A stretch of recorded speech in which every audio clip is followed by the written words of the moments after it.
So let's begin. I'd like to present our amazing program director, Juanita Brown, who will introduce today's topic and speaker. Juanita.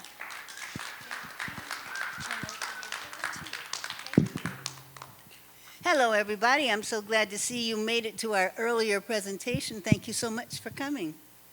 And Bahar is a really interesting woman. Do many of you met her before? Do you know Bahar? Anybody here?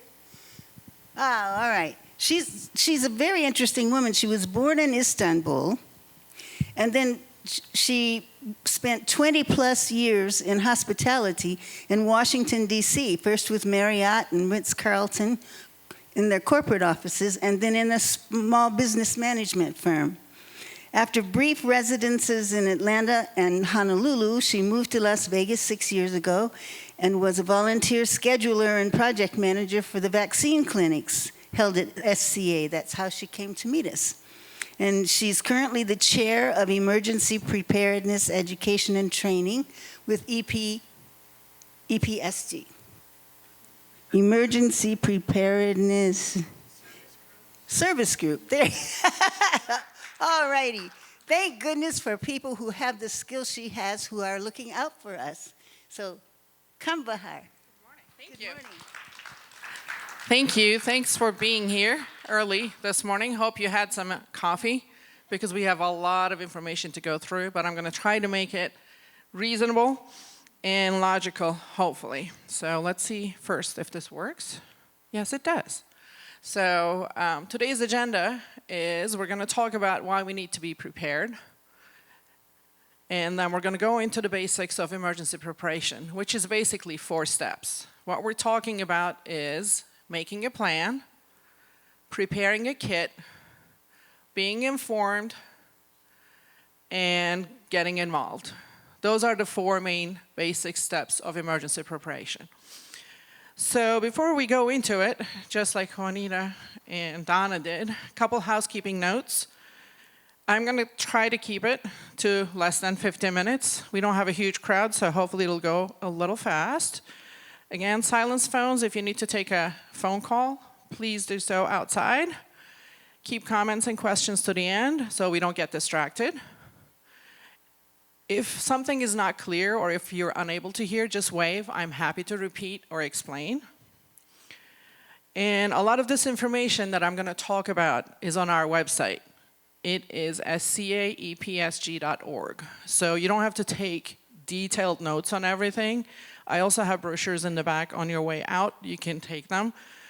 And if you have any comments, suggestions about this presentation or any other training, please send us an email at training@scaepsg.org. So with all that said, let's talk about what could possibly happen. Any ideas? Okay, let's see how many of them you found. I have a couple here. Some suggestions, ideas. And there's probably other things we haven't thought about. If I were giving this presentation 6 years ago, I wouldn't have put up here some kind of a pandemic that's going to shut down the Las Vegas Strip. There are always unexpected things out there. And the challenge in emergency management and emergency preparedness is we cannot predict what might happen today, tomorrow, next week, 2 months from now. But one thing I can predict is the aftermath. Disruption of normal life. Limited resources and supplies. Remember the toilet paper shortage? Limited and unreliable information, which becomes very, very important, and we're going to talk about that. And obviously, the less prepared we are, the more chaos there is. So even though we can't change the possible disaster or emergency, we can impact how we feel about it and how we respond to it. And that is the role of emergency preparedness. Let's talk about why we need to be prepared specifically in Sun City Anthem. Okay, if you look at this map, let's see if I can find the pointer on this one. Top, okay. This one? Okay, here we go. Clearly we're here. And the rest of the city is here. And Henderson Emergency Management Resources are here. And by the way, Red Cross is somewhere around here. What do you see when you look at this map? Desert, and then mountains, east and south. So we don't have any access points through there. We can't get anything from that area, or we can't get out of that area. That leaves us with only the west and the north. And we have about 3 roads to get in and out. One of them has a bridge, actually, eastern. So in an earthquake situation, if that bridge is gone, we have 2 roads to get supplies in or to evacuate. That's one of the main reasons why we need to be prepared. The other thing is we are far from all these resources, and a lot of the emergency management resources will go to the Strip because that's where they can make the most impact. That's where a lot of people live in tall buildings or stay in tall buildings. So it will very likely take 5 to 7 days, maybe longer, for emergency organizations and supplies to get to us. And that's one of the main reasons why we need to be prepared.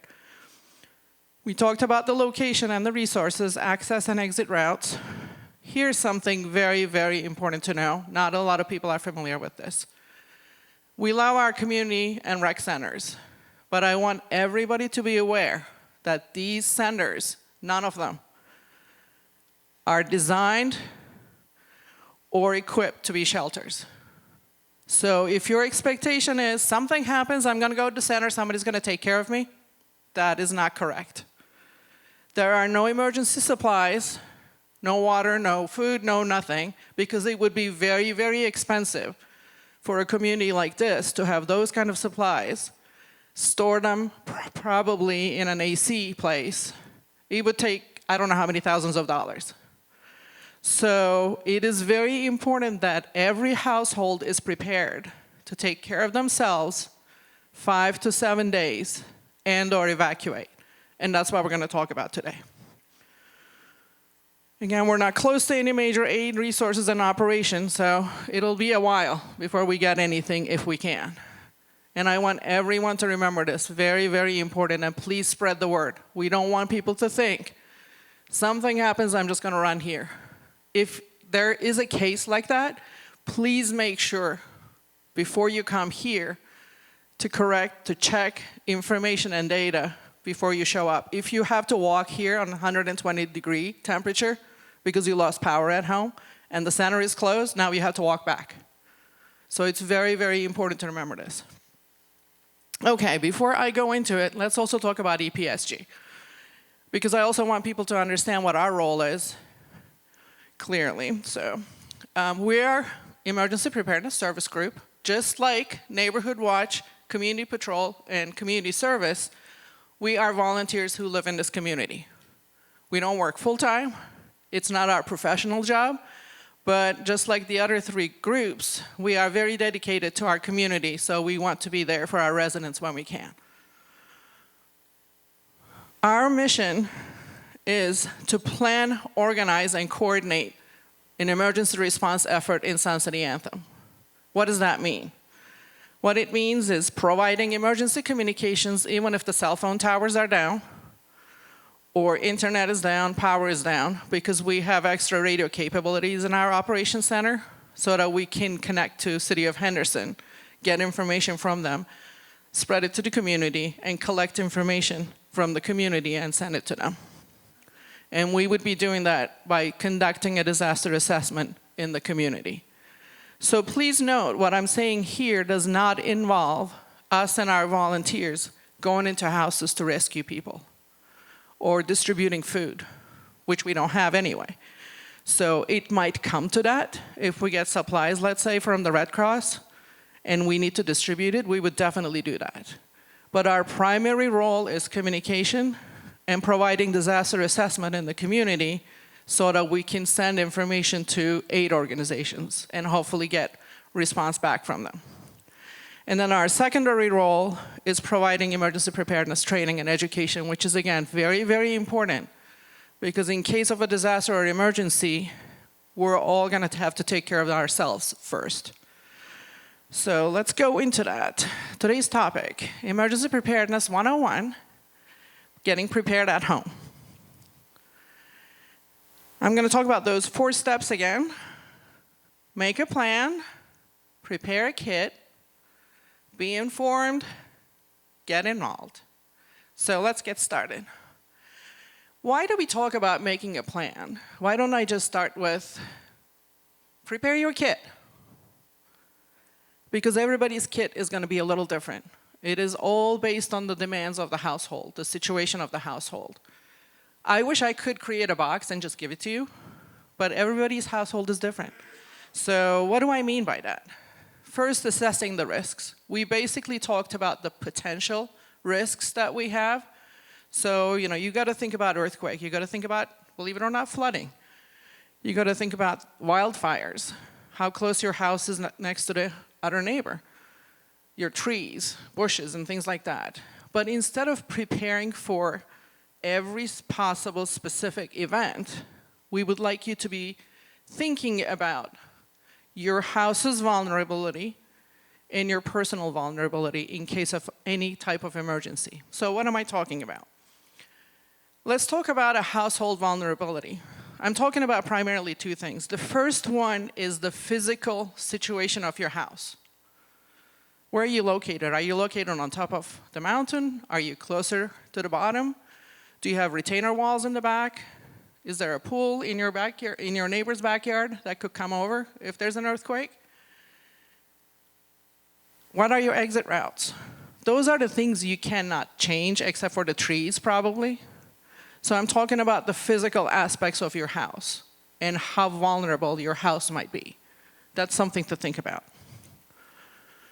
Proximity to hazards and or facilities and resources. I don't live too far from Vaughn's, so during the pandemic, I was walking there.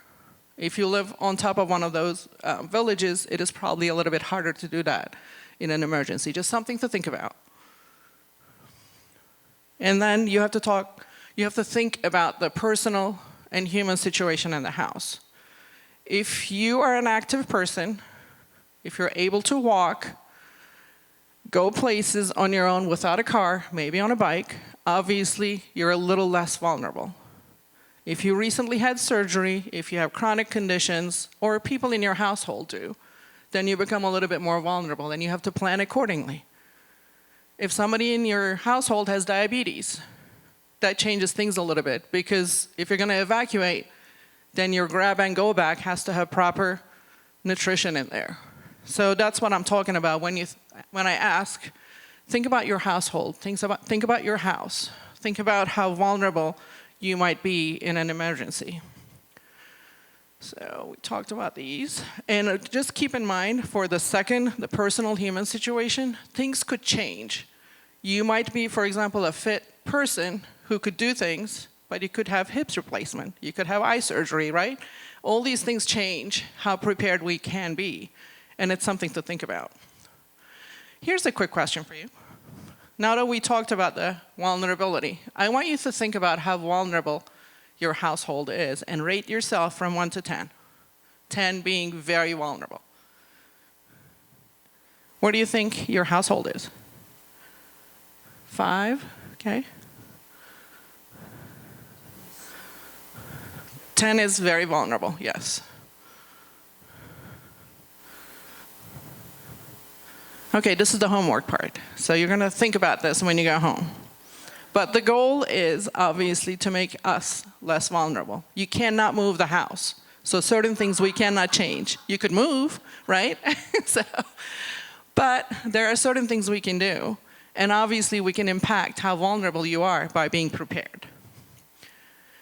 So after this presentation, after you go home, I also want you to think about how prepared is my household for an emergency? Because that is the part we can impact. And that is the rating, if you were to give yourself a rating, we can impact and hopefully increase that number. So the goal is first to assess your situation and then prepare accordingly. And that's what we're going to talk about. Okay, let's start talking about making a plan. Part 2. As I said, it is possible to prepare for earthquake, flooding, power loss separately. But if we think about it, in reality, there are two very possible outcomes in an emergency. You're either going to stay at home with limited supplies and resources, possibly no power or other, maybe gas, who knows, or you're just going to have to pick your grab-and-go bag and leave. So we're going to talk about how we prepare for each of these situations. When you stay at home, it is about sheltering in place 3 to 5 days. That's what is recommended by the government, by FEMA, by ready.gov, and all that. In this community, because of everything we talked about, I'd like to increase that number to 5 to 7 at least. I'd like everyone to think about, if I have to stay at home for a week before we get more stuff, how do I prepare? That is the mindset for staying at home without being prepared or without knowing. Suddenly there's a gas leak, there is something going on, everything is shut down, we have to stay at home. We are going to talk about how to prepare an emergency kit for this situation. And then we all have to think about alternative sources.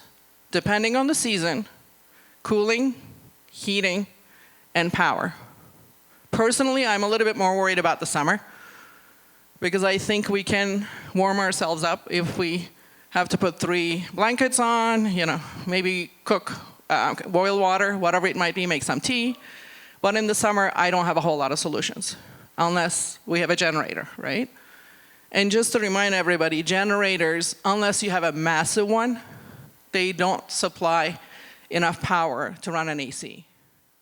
If you have a generator, if it is big enough and you can supply your refrigerator, a nice fan, and maybe your phones and tablets or whatever it might be, if the internet is working, that's about it. And generators also require maintenance. You have to start them pretty much every month just to make sure they're working. But there's more information on the internet if you're interested in a generator. If your household needs require having a generator, it's something to think about. If we are evacuating, here are things to think about.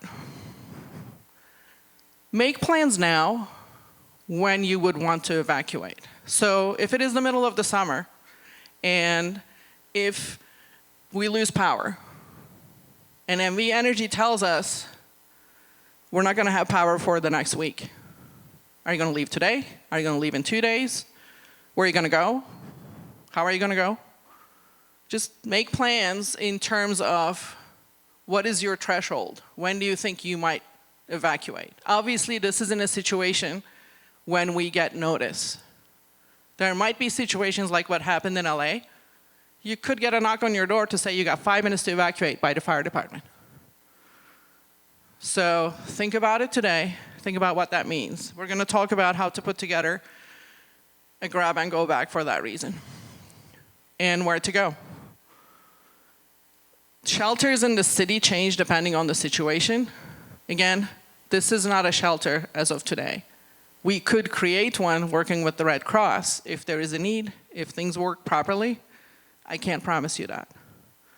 So find out, maybe call neighbors, friends who may be on the other part of town. If you have friends, family in California, maybe that's an option. Utah, just have ideas, so have a plan. And the other thing that's very important in both situations is to have a plan for communications. When we talk about emergencies, a lot of people automatically think, oh, I'll just get on my phone, I'll look up the information, I'll find out everything. Wouldn't that be great?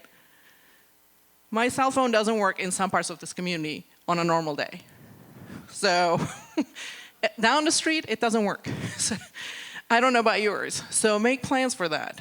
Think about how you would get information and how you would get your information out to your loved ones if your cell phone is not working. What to use and where to meet if your house is unavailable. In a disaster, if something happened to your house, where are you going to meet your spouse, your loved one, outside the house? Make plans for that. It's actually a good idea to do that when you go to events on the Strip too. We do that all the time. Something happens at the event, you lose your party, your phone is gone in the chaos. Where are you going to meet your party? It's always a good idea to have that plan. Okay, let's start with how to prepare for these things we talked about and how. Here's a quick check of what we're going to talk about, and we're also going to talk about documents and personal items of value. Okay, basics of a functional home before we go into staying or leaving is very, very important. Why? Because in an emergency, if there's a problem with your circuit breaker, you're probably not going to be able to call an electrician. If there's a problem with your AC, same thing, right? You want your house to work the way it's supposed to work, whether you stay or go. If you're leaving, you want your garage door to work properly. You want your windows to lock properly. And today is the day to take care of those things. So utilities, obviously, very important to know. How many people in this room know where their main gas, water, and power are? Great. We can still do some work on that. And oh, by the way, my husband doesn't work. Because we can't guarantee that an emergency is not going to hit when your husband is not at home. So. Everybody living in a household should be familiar with where the mains are, how to turn them on, how to turn them off. We have videos about these on our website, and also CSC, which we have a link to, has videos on this. Obviously, you can YouTube anything and everything nowadays. And we talked about the alternative resources. Just think about it, especially with the power. Doors and windows, make sure they shut and open properly. I know there are a lot of security concerns, which I completely understand, but there are different ways of getting out of screens, film, and things like that. Make sure you find out what those are today. Because if a tree falls in front of your house, or something else happens, there's suddenly a hole because of an earthquake, and you can't use the main exits, you might have to leave from the back, from one of the windows. Just walk around your house and see what your possible options are and how you can get out of them. If you think you can get out of the window, you might find out today that when you go, there's a cactus right out there. So be prepared. Just take a look.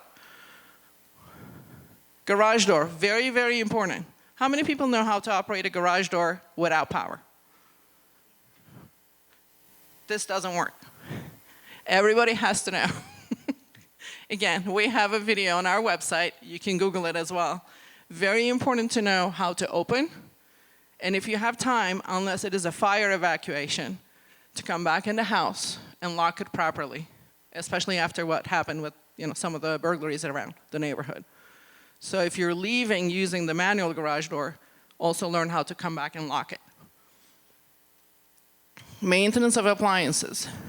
Very important that they work if you're stuck in the house, especially the refrigerator if it's hot, and air conditioning and heating. Make sure they are maintained properly. There's nothing wrong with them. Furniture, fixtures, and hazards. In an earthquake, do you have any furniture that could fall on top of you? Do you have any light fixtures? That is something to look at, again, today, because we don't know. And obviously, fire extinguisher and blanket.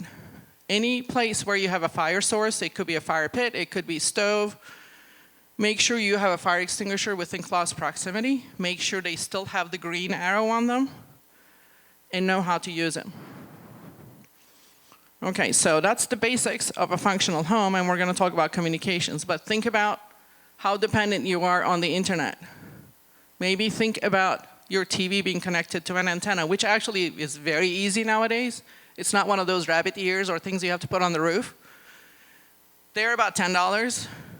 Very easy antennas. You just plug it into TV. You could put it on top of the bookshelf. You could put it on the window. And all you need to do is change the input on your television so you can get local channels even if you don't have internet. Just something to think about. Okay, let's go into stay and shelter in place. Emergency kit basics. So what is the goal of an emergency kit? If you have to stay at home without an advance notice for about a week, what are the things you cannot live without? Water and food primarily. So especially if the water is contaminated, it's very important to have water at home. It is typically 1 gallon per person per day. including cleaning, is what the national recommendation. But I would say increase it if it's the summer. I don't know about you, but if I don't drink a gallon of water in the summer, I am dying. So especially if you don't have AC, you're going to need a lot more water. So something to think about. Food. I can't tell you exact specifics. Think about your household, your diet, your medical conditions. Make sure to put in a box. Could be granola bars, could be peanut butter, could be cans of food, fruit juice, anything you can think of. Non-perishable things that you could survive on for about at least a week. Can opener, why do I have it there? Because a lot of people have electric can openers. Make sure you have a manual one. And disposable utensils. If we don't have water, you don't have to deal with too much washing. Different kinds of tools. Very important to get information we talked about. So obviously, radio, flashlight. Those two items nowadays come in solar or hand crank. There are even some that are combined. So it's very important to have one of them. Whistle. Whistle is very important because if you're stuck, speaking or screaming takes a lot of energy, especially if it's dry and hot. But blowing into a whistle doesn't take as much energy. So it is important to have a whistle. Basic tools, wrench and pliers. Wrench and pliers come very important if you have to turn off some of those utilities we talked about. It's very important if you're turning off the gas to have a non-sparking wrench, for example. Again, look online, find more information about that. If you're in a situation like that, it's important to know where your tools are. Duct tape. 100 uses of duct tape, you never know what you can use it for. But if there is contaminated air coming from outside, you might be able to use it to tape the windows, is one option. Plastic sheeting, same thing. First aid kit, always important. Trash bags and ties. You never know, same thing. Trash bags and ties, you might be producing a lot more trash. You might be using it as a toilet. It has happened. It's recommended. So something to think about. These are the basics. And local maps. Why do we talk about local maps? Because how many people go around without using GPS nowadays? Do you know how to go to a shelter that might be off of Water Street someplace if there's no GPS? I highly recommend looking at maps today or printing them. Okay. Oh, bleach. Bleach is very important, obviously, to sanitize things.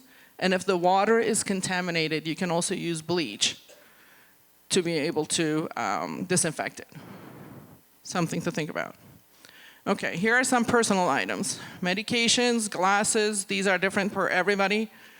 It could be diapers, you could be recovering from surgery, wound care.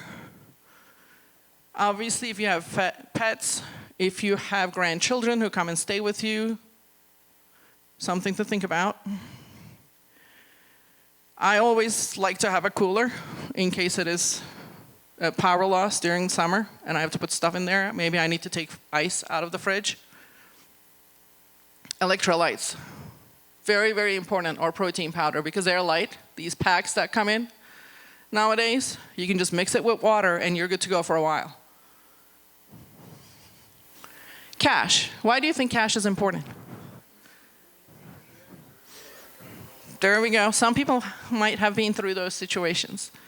And we recommend having cash also, especially in small denominators. So if you're able to go to Vons, and maybe Vons has water that day, and a gallon of water maybe is $5 that day, but if all you have is $100 and they don't have change, that's how much it's going to cost you. So good idea to keep cash. And matches in a waterproof container, preferably. You never know what you're going to use them for. Books, games, puzzles. Again, let's put ourselves in a mindset of no internet, no power. How are we going to survive for 5 to 7 days? Do you remember those days? Is it even possible? Okay, let's talk about evacuation. Grab-and-go bag. Why do we differentiate between an emergency kit and a grab-and-go bag? Because emergency kit is big and heavy. It is supposed to make you last for a week. So you have cans of food, you have different supplies. It's good to have it in one place so you know where things are. But grab and go bag, just like we talked about, LA type fires, knock on your door, 3 o'clock in the morning. Are you gonna go around, oh, where's my passport? Oh, where's the water? Where am I gonna get, where's the bag that we were supposed to take? You have only 5 minutes, 10 minutes. You grab the bag and you leave. It includes some of the items that belongs in your emergency kit. So you could take the grab and go bag and put it next to the emergency kit if you like. But it is ideal to have some items in this bag so you can go fast. And the other thing to think about, because some people like to have a nice suitcase. It is totally fine, but think about this scenario. You grab and go you grab your bag, you get in your car, you're leaving. Guess what? There's a big hole in the middle of the street. You can no longer take your car with you. So what you will have to do is take the bag out of the car and walk, possibly for miles. So it's very important that the grab and go bag, whatever shape or form it is, that it is something you can drag or you can carry for at least a mile or two. Portable sturdy bag. 1 or 2 bottles of water, again, depending on the situation, depending on how heavy things you can carry. But important to have water in that bag. To tell you the truth, on a normal day, in the summer, if I'm coming to the center, I don't leave without water. Because you never know what kind of accident you're gonna find out. If I'm going down the hill, same thing. I don't go out of the house without 2 bottles of water.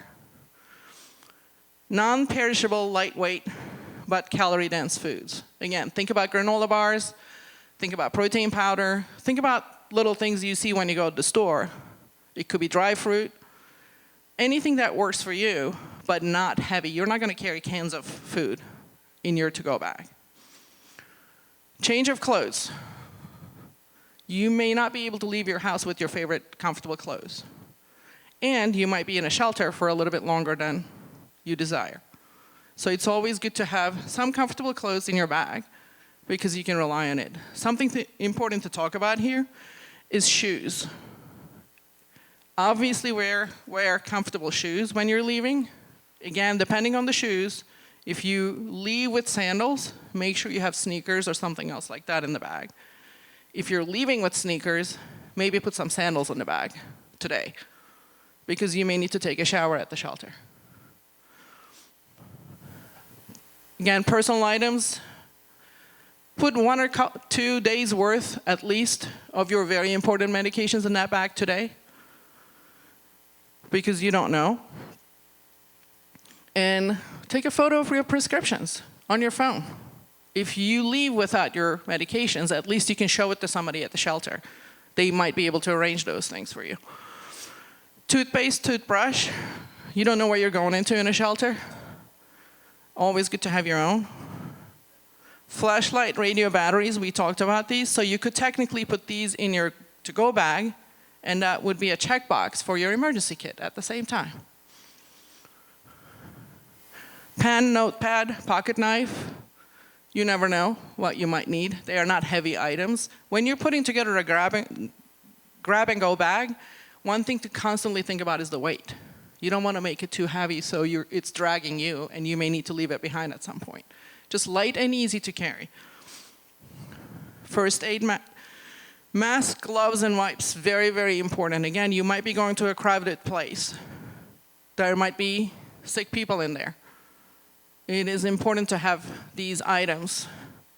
We probably have some of those left over from the pandemic. Just make sure their expiration dates have not gone by, but put some of those in the bag. Important to have a list of your contacts and important numbers. For whatever reason, in a panic, if you're leaving, you might forget your phone at home. It's good to have this in your bag today. Again, we talked about the map of area and cache. And trash bags. Just a couple, obviously you don't need a whole box, but something to have in the bag. You could actually line the backpack if you want with a trash bag. That way, if it's raining or something when you leave, it'll stay dry.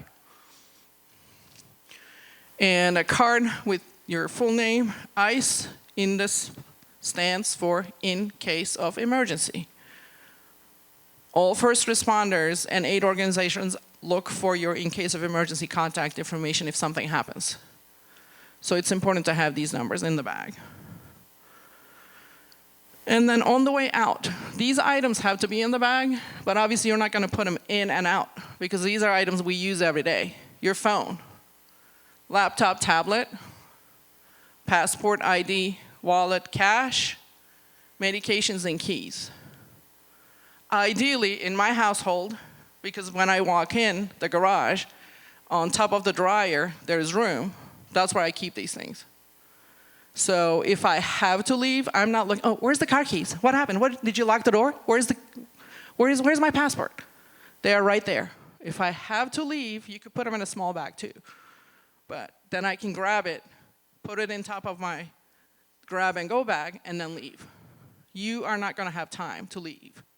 So it is important to know where these things are and also obviously adjust it based on what your needs are, what your household looks like, how many people live in your household. And by the way, these grab and go bags, typically per person. It's not per household. Everybody has to have their own bag. Okay, couple extras, suggestions. We talked about entertainment. Even in a grab and go bag, if you have small hobbies, coloring book, could be a small book, light, anything light but keep you occupied. Think about it, your tablet probably will not work at the shelter. And here's something I personally like. Just today, put something interesting, silly, funny in the bag. Because when you go to a shelter, it's depressing. When you leave a situation, it is depressing.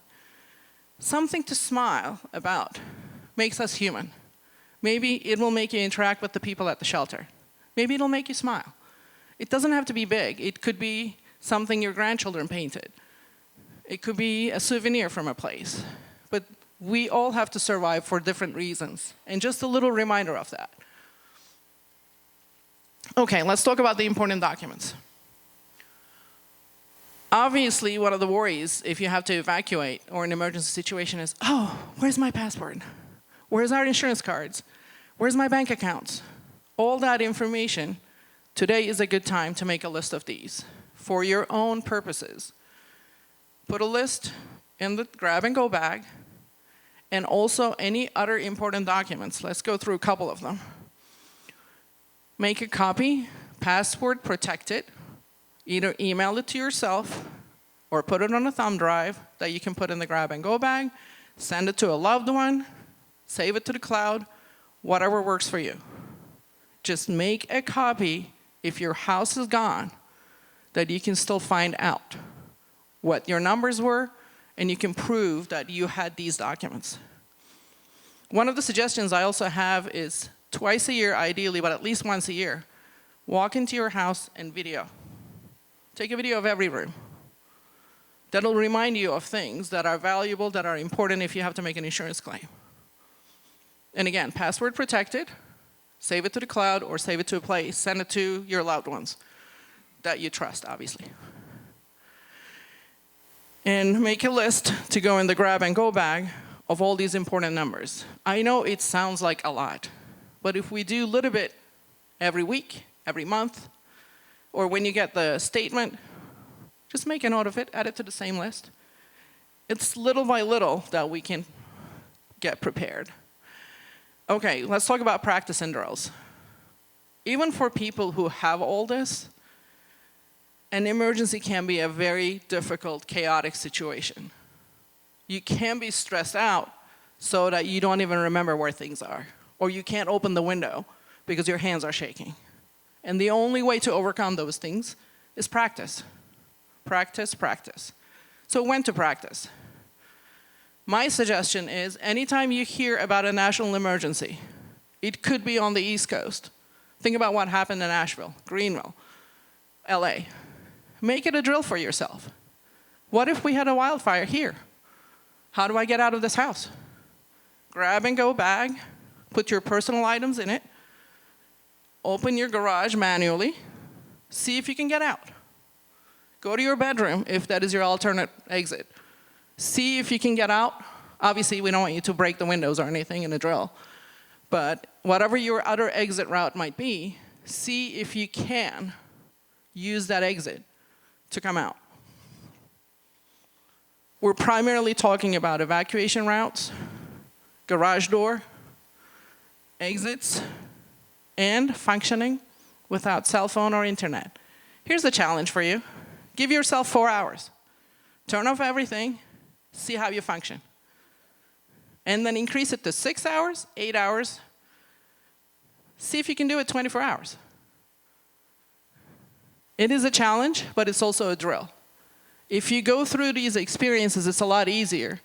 When the real emergency happens, I know where my bag is, I know where my items are, here's how I open the garage door, start my car, leave, and obviously come back and lock the door. So, very important. Let's talk about communications. Okay, in any emergency, whether you're staying or going, what is the most important thing? Probably, other than your safety, is getting reliable information. Where do we find that reliable information? If you go to next door and somebody says, hey, the bridge is down on Eastern, don't go out. Is that reliable? Maybe. I'll tell you something little. As you've heard, I'm originally from Turkey. In the Turkish language, we have 2 past tenses. One of them is the things that you have seen or you have done yourself. The other one are the things people have told you or people claim to have seen. So it's a reported tense. So in the Turkish language, I can easily tell if something really happened or if somebody heard it, somebody assumes it, things like that. I cannot do that in the English language. With all the tenses it has, I don't know if somebody has seen it, has done it, or somebody has heard it, or just created it. It's possible. So it's very, very important to remember when you see information, where it's from, and do you think it's reliable? Because it avoids panic. Here are some obviously very important resources that you could follow today and or make a list for yourself and go to in an emergency. National Weather Service, local fire and police departments, they actually have great social media too. If you're on social media, they post anything that is new and different. City of Henderson, Las Vegas, obviously. A lot of these organizations have alerts. If that is something that works for you, please sign up for them.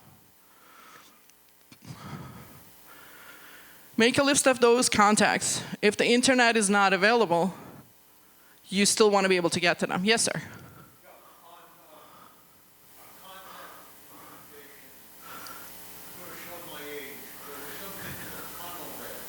Okay. It's emergency notification on an AM radio. There are 2 spots on the AM radio on the dial, a little triangle, and that's official government information in case of an emergency. Perfect. They're excellent to know, and we've got some TV channels, particularly Public TV and Channel 13, which are also Conoway. I still use it. They haven't used it in like 50 years in Conoway, but they are associated with the emergency broadcast, and that's really the true network that they have. Absolutely. Thank you. Again, talking about alternative resources of power, if you have nothing, a hand crank radio might be the best resource where you can get real information. If nothing is working and you have nothing in your house, it is very, very important to be connected to your neighbors. Again, take everything that you hear or see with a grain of caution, but if you're connected to your neighbors today, then you know that you can go out and ask for information, maybe ask for help. The Neighborhood Watch has a diamond. I don't know if anybody is familiar with that. What it means is be familiar with your neighbors, front, back, right and left, and have their information with you. So you can call them, if something happens, or they can call you possibly to help. But definitely be connected to Neighborhood Watch and your overall community on your street, because you never know when you're going to need help and who's going to need help. And as EPSG, our role is to be activated, but it's going to take a couple of hours. So your first contact is going to be your neighbors and your neighborhood watch. That's why it's very important. Talked about that. Again, printed maps, and drill those maps. Try to go to Water Street without a map. Try to go to Town Center without a map. Get lost, find your way. But it's good to have an idea of where you're going. And in an emergency, monitor the issues. If there is a wildfire, let's say in Summerlin, start monitoring it now. See what's happening, maybe get ready in case it spreads out. But make sure you don't believe in anything and everything you hear and see, and please, please, please don't spread the information unless you know it is real. And obviously, in any kind of emergency, call 911. That is always the primary resource, but with a caveat. 911 may have long hold times or may not even work in an emergency, especially if your cell phone is not working. So make sure you have alternative plans. And if you're using your phone, use SMS versus calling people and sending photos, because you may need to reserve your power and your battery. If you have to communicate with your family, my suggestion is designate one person in your family. If you have 10 kids, you're not going to reach out to 10 kids. Ideally, reach out to one person you can send information to, and that person can disseminate the information. Save your phone, save your battery, save your energy. Okay, so we talked about all these, and the last thing to talk about is how to get involved in the community. This is a quote from the City of Henderson Emergency Manager. When he was here after the Maui fires last year, we asked him, somebody in the audience asked him, how do you think we're going to respond if something like that happens here? And this is his exact response. The strength of our response will be dependent on the preparedness of individual households and communities. He didn't say we're ready, we got you, we'll get to you. He said it is all on you, practically, because it will take time. And that is why we're doing this. So the next part, as I said, the last part, is being involved in the community. Individual household preparedness goes with community preparedness. What does that mean? It means being connected to the neighbors and to the organizations within Sun City Anthem. We're lucky because we have a lot of organizations here that want to help the community. We also mostly know each other. We're involved in different things. We have friends, we have neighbors. It has to work together. So getting involved means volunteer today to help in an emergency. You can volunteer for Red Cross, you can volunteer for City of Henderson. Obviously, we would love for you to volunteer for EPSG. What does that mean? It means give us a couple hours per year. So we know who you are, we know how to reach you, and we can provide you training. And in an emergency, we can reach out to you and say, if you're in town, we need you. To give you an example, last year we got activated when there was a power outage on March 1st. And I sent an email to our volunteers, currently we have only 80, to say, if you're in town, we might need you over the weekend. We had only 20 people. That is a very low number for this community. We have estimated 13,000 people in this community. We need 1,000 people to be able to help. To give you an idea, when we did the vaccine clinics, half of this building, only about 8 hours. We had 36 volunteers per shift, 2 shifts per day. So that gives you an idea of how things work and how much we need people. It doesn't mean you have to be occupied with this. It means you're available and you can help. Other things, train to help.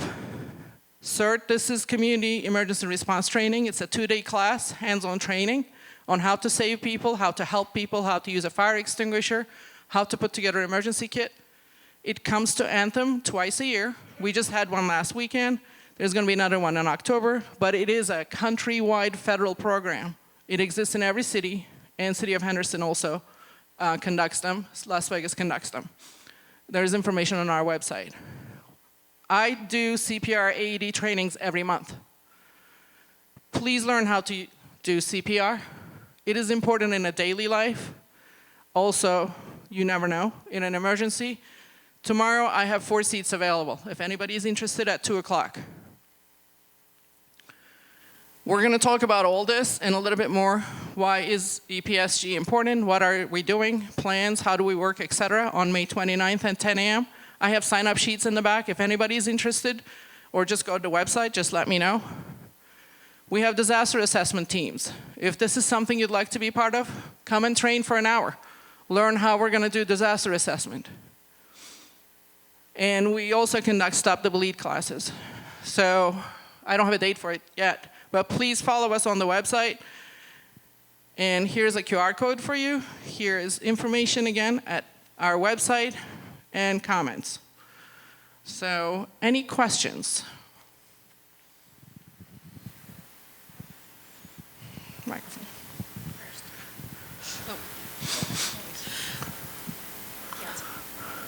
Question regarding the water. At what point would you fill the bathtub? I know we hear that you can use the water you filled the bathtub with.